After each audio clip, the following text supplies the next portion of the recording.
ലാലേട്ടനും മമ്മൂട്ടിയും തമ്മിലുള്ള ബന്ധത്തെക്കുറിച്ച് തുറന്നു പറഞ്ഞിരിക്കുകയാണ് പൃഥ്വിരാജ്. പൃഥ്വിരാജിൻ്റെ ചില വാക്കുകളാണ് ഇപ്പോൾ സോഷ്യൽ മീഡിയയിൽ വൈറലാവുന്നത്. ഇതുവരെ 55 സിനിമകളിലാണ് മമ്മൂട്ടിയും മോഹൻലാലും ഒന്നിച്ചെത്തിയത്. ഇച്ചാക്ക എന്ന് മോഹൻലാൽ വിളിക്കുന്ന മമ്മൂട്ടി അദ്ദേഹത്തിന് സഹോദര തുല്യനാണ്. അതുപോലെ തന്നെ ഇവരുടെ കുടുംബങ്ങൾ തമ്മിലും നല്ല ബന്ധമാണുള്ളത്. ഇപ്പോൾ മമ്മൂട്ടിയും മോഹൻലാലും തമ്മിലുള്ള ബന്ധത്തെക്കുറിച്ച് തുറന്നു പറഞ്ഞിരിക്കുകയാണ് പൃഥ്വിരാജ്. മമ്മൂട്ടി സാറിൻ്റെ വീട്ടിൽ ചില കർശന നിയമങ്ങളുണ്ട്. അവിടെ എന്ത് ചെയ്യണം, എന്ത് ചെയ്യരുത് എന്നൊക്കെയുണ്ട്.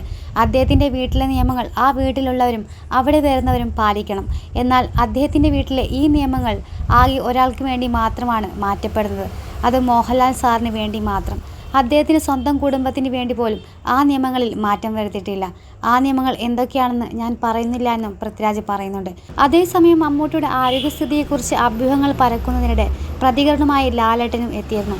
അദ്ദേഹം സുഖമായിരിക്കുന്നുവെന്നും ചെറിയ പ്രശ്നമുണ്ടായിരുന്നു, എല്ലാവർക്കും ഉണ്ടാവും, അത്ര മാത്രമേ ഉള്ളൂ, പേടിക്കാൻ ഒന്നുമില്ല എന്നും ലാലേട്ടൻ മമ്മൂട്ടിയുടെ അസുഖവിവരത്തെക്കുറിച്ച് വ്യക്തമാക്കിയിരുന്നു. സിനിമാ സീരിയൽ രംഗത്തെ സെലിബ്രിറ്റികളുടെ പുതിയ അപ്ഡേറ്റുകൾക്കായി ഈ ചാനൽ സബ്സ്ക്രൈബ് ചെയ്യാൻ മറക്കരുത്.